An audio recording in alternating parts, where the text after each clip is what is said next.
Welcome back, everybody. Yesterday was pretty successful. This was right after I posted that last video. I went out there and managed to get the rest of the interior ribs all installed. Still a kind of tedious, arduous process, but definitely went smoother on this tank. And I've edited the video to cut out the first couple of ribs I'm doing just to speed things up. Towards the end, where you've got a slightly better view, I let the whole thing kind of run through. So if you want to see more detail, or at least everything without it being cut, go ahead and skip towards the end of the video. I also noticed my cradle is a lot more open on that left side than it is on the right. I don't know if it's because it's getting worn out or broken, or if it's always been that way, but you can see that other side is way more open even than the spacer bar that I've got. Which here in a little bit I figured out is actually causing me some problems, but anyhow, there's the first rib, all buttered up and installed.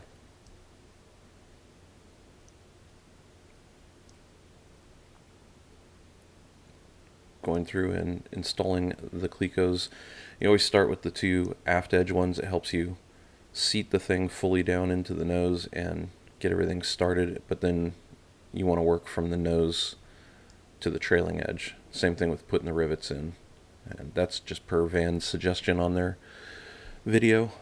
It helps make sure that dimensionally you don't have any excess being drugged one way or another, or at least not in the direction you don't want it. You don't want the nose being stretched out or the leading edge.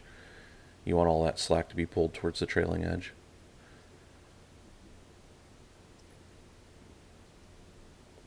First one was in. I had enough sealant left over mixed up to do the second one.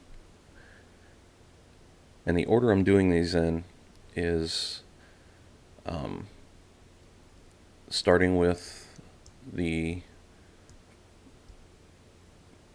most outboard inboard rib, if that makes sense, but to work in the direction of the flanges. And you want to do that so that you have the most room possible to stick your arm down in there and rivet and buck those ribs in. Yeah, so right there I realized that other end being so far open was putting a lot of tension on the Clecos trying to hold the other end closed. So I decided to just temporarily put the end rib in there, and you can see it's still bowing in the middle. I think that cradle might have had it.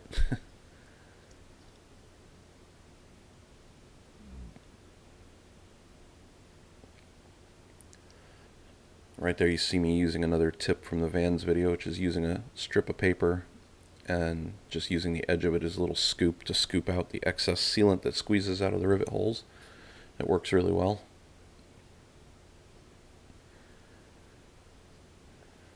Try not to forget about it until you need it, though.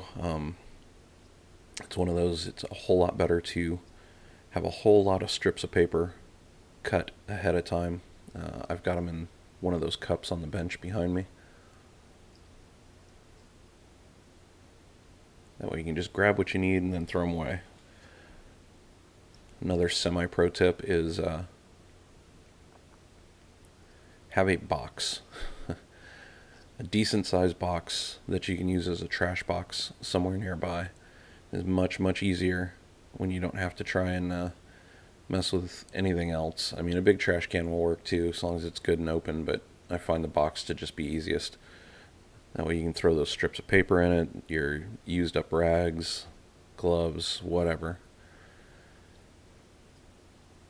I have quite the box of trash going from these two tanks so far. So after ribs 1 and 2, I took a small break, went and had some lunch, did some errands, and now I'm back at it. There you can see me using the spatula to do the fillets. That's the new set I just got. Working really well. I use the smallest one that they provide to do the flange side of the fillet.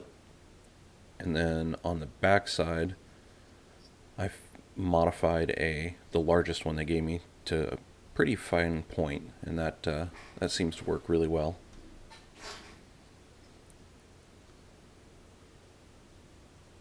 And there you see me scooping out the sealant again.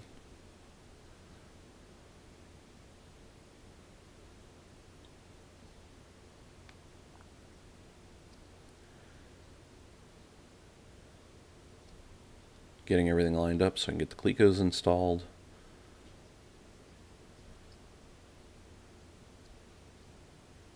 And then getting the rivets in.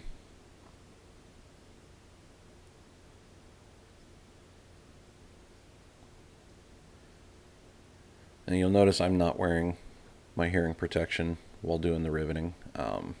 Don't be like me. Wear your hearing protection. Years and years of jet noise in the Air Force, I'm already partially deaf in my left ear.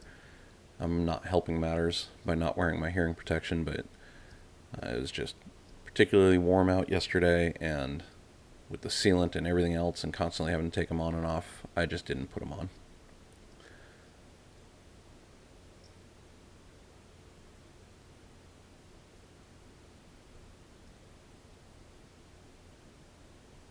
Now that I ended up getting all of these interior ribs installed, though, it definitely puts me in a good position to be able to hopefully finish this tank between today and tomorrow. What I've got left now is the end ribs, which, I mean, one of them's just installing. There's nothing particular there, but the other end has got the fuel pickup and all that stuff.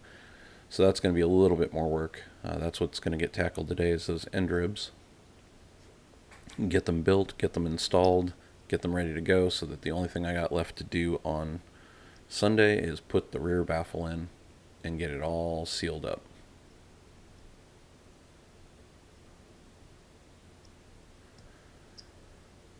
There I am buttering up the last rib. That drill press vise really is handy as a second set of hands.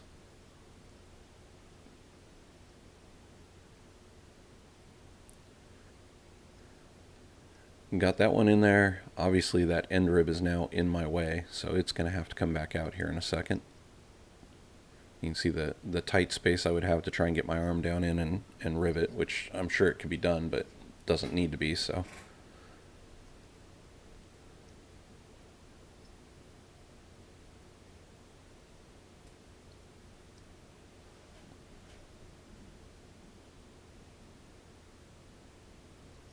Also per Van's video, and I definitely agree with this, start your riveting on the bottom side of the skins. If you're going to make any mistakes, or if you have some muscle memory issues and you need to get started again, the bottom side's always the best, because those mistakes will be harder to see on the airplane.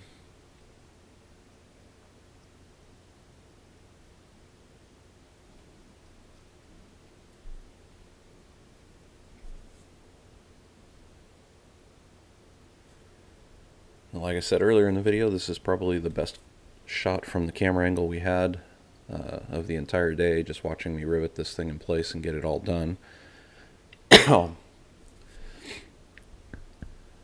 Camera's actually sitting up on top of the spar of the right wing, where the right fuel tank, which you can see in the background there, is eventually going to live.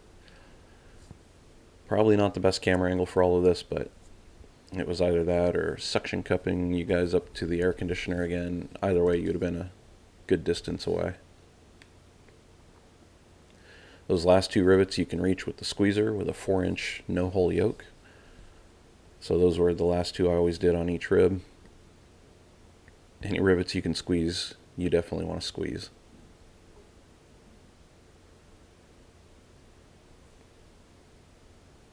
And now I've got the capping tool, and I'm starting to cap all the rivets. I didn't cap any of the rivets on any of the ribs until right now. I just figured it was going to be less mess, less sealant I was going to possibly bump into with my arms while doing the rest of them, so decided to do them all at once. I also realized I missed the fillets on that second to the last rib. I think I just got on a roll in installing ribs and missed it.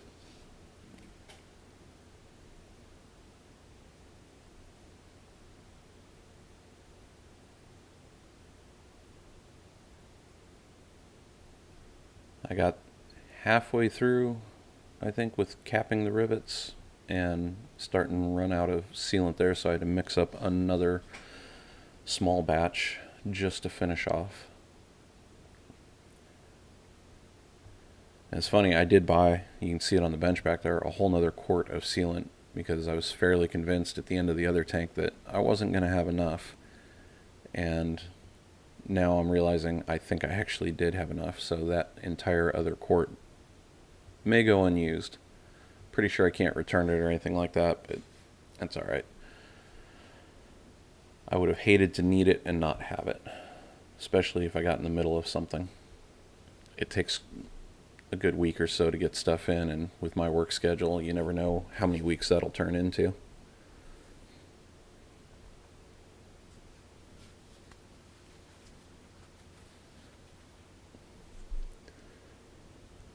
So there goes the last of the rivet caps. I've got some final pictures here at the end for you. I hope you all enjoyed it.